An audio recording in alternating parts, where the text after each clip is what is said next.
black people. They trying to say we got a spending problem. Let's see what they There was talking a about. time when blacks were denied access to the nicer products sold in America, like clothes and even food. Store owners would provide subpar products that had a lasting and psychological impact. When blacks were finally able to shop at mainstream stores, they didn't skip a beat, even going for the nicer items, even if they couldn't afford it. Now take a look at this. This was a marketing tool for store owners back in 1954. Here is what sales psychologists have to say about Damn. selling to the Negro.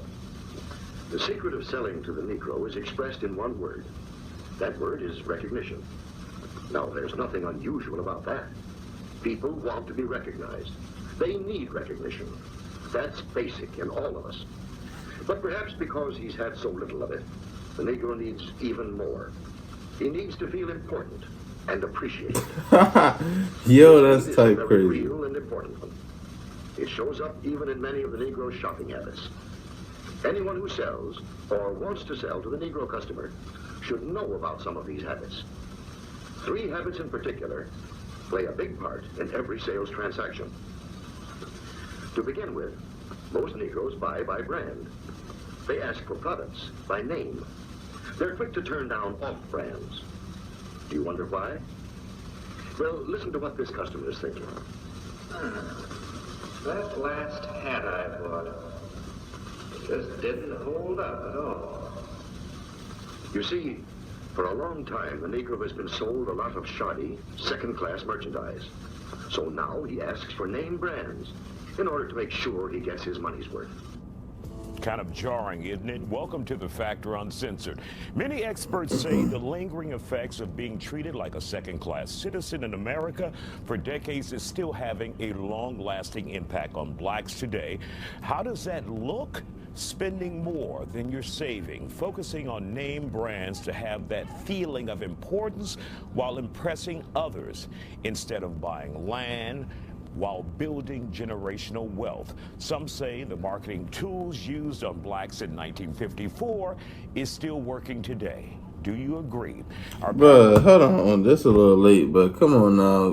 Instead of buying land, you can't compare buying clothes to buying land because most people don't have the clothes in their closet is not worth a plot of land. That's for sure. Is here tonight to talk about it. Kim H., fashion and beauty guru, Todd Smith, CEO of Regal Media, and Dr. Diedrich von Biedenfeld, supply cycle and finance expert. Glad to have you all here on The Factor Uncensored. Todd, when you look at that video, and you just have to stomach it because it was 1954. But when you think about what they were telling retailers to do for black customers, has that lingered on today? I think it's lingered on, and I want to say this, there's nothing wrong with having quality products because I think in the long run you end up saving money when you buy things that are a higher value. You buy cheaper things, they're cheaper for a reason. Carl Kanai once said you can't have quality for cheap. So you might end up spending money, more money, but the problem is like the video says, and you said, we're buying things that we cannot afford to impress people that really don't even like us, and we all, a lot of us do it. Or we don't like. Oh, we don't like. There's a story about Debbie Allen being in the Galleria, I believe, one time, and they didn't know who she was. And she was at a high-end, maybe a Lalique store, whatever it may have been, and she left because they refused service or something like that. She said, I should go buy the most expensive thing in there, and then she had to catch herself.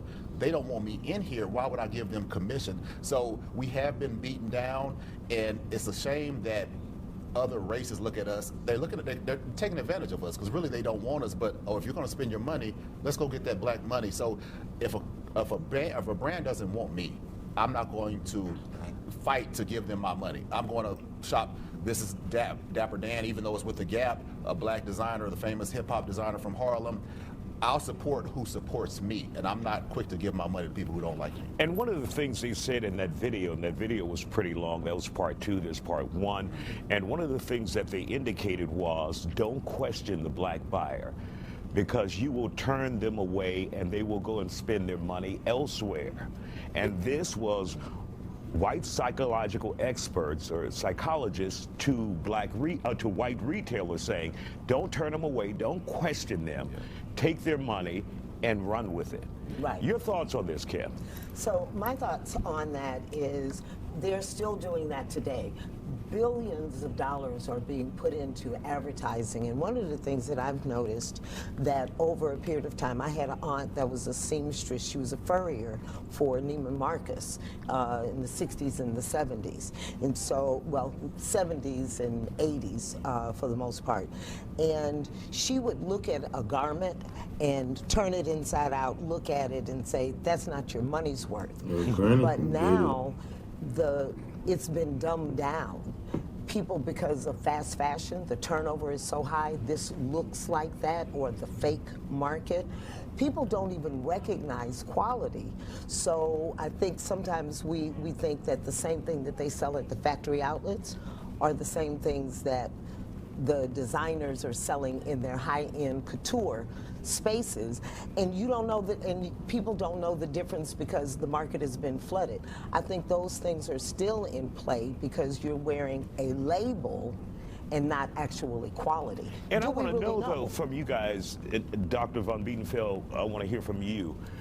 We spend, as African Americans, $300 billion a year. Yeah.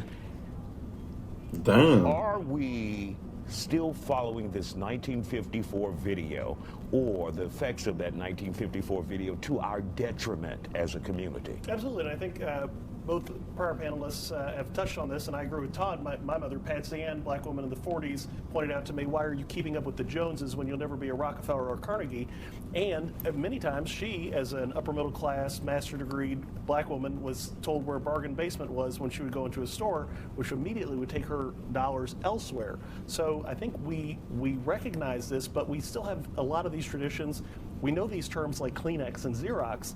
Well, we used to have the idea of the Cadillac of goods, but if we look at the market reliability of Cadillacs nowadays, maybe that isn't a great standard. Similarly with clothing and fashion, and what you're getting your money's worth when you turn it in and out and you say, well, you know, these seams don't match, or these patterns.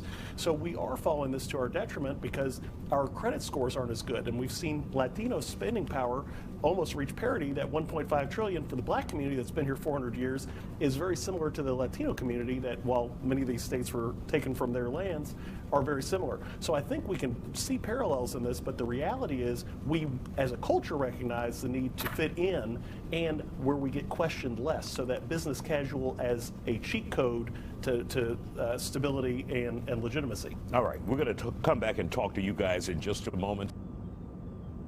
And welcome back to The Factor Uncensored. We continue our conversation about the long history behind black people's spending habits. So guys, when we take a look at it, when we take a look at the money makers in ethnic groups or race here in America, number one, Indian, South Asian, number two, Asians, and number three, white, number four, Hispanic, number five, black. But the number two spending behind whites in America, black people. So, I mean, your thoughts on that? We need to prove ourselves. Yeah. We need to fit in. We need to come up to the standard. We need to show people that we matter. And I think it is the psychological effect of, you know, you are a second-class citizen, you have to sit in the back, so now this is my time to shine. But I think it also is ancestral, because if you look at Africa and the garb and the regalia and the royalty, you know, there are a lot of times that we are a proud people, and so you want to look that and you want to exude that. So that's kind of But Todd, is that to your detriment, though, if you can't afford that? If you can't afford it definitely is, and I've been victim of that. You know what I mean? If somebody says, oh, this is limited edition, we were just talking about, oh, this is limited edition, I got to get it now, but I have bills to pay, that's not intelligent. I find myself falling into that trap too. But like you said, it's a thing about fitting in, but I don't think everybody falls into that category. I remember Deion Sanders saying something to the fact he wears jewelry during the games and or on magazine covers because he wants little black kids to know in the hood that you don't have to sell dope to get this. You don't have to